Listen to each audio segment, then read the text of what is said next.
In this video we are going to create Glassmorphism.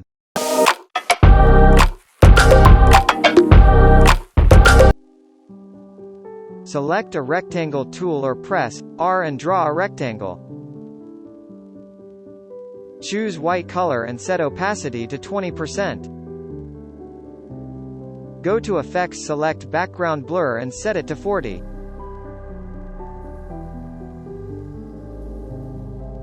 Add drop shadow. Set X and Y axis to 10, blur to 10 and opacity of 20%.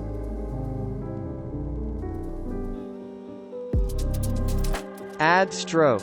Set it to outside. Change solid color to linear. Change both color to white and adjust opacity.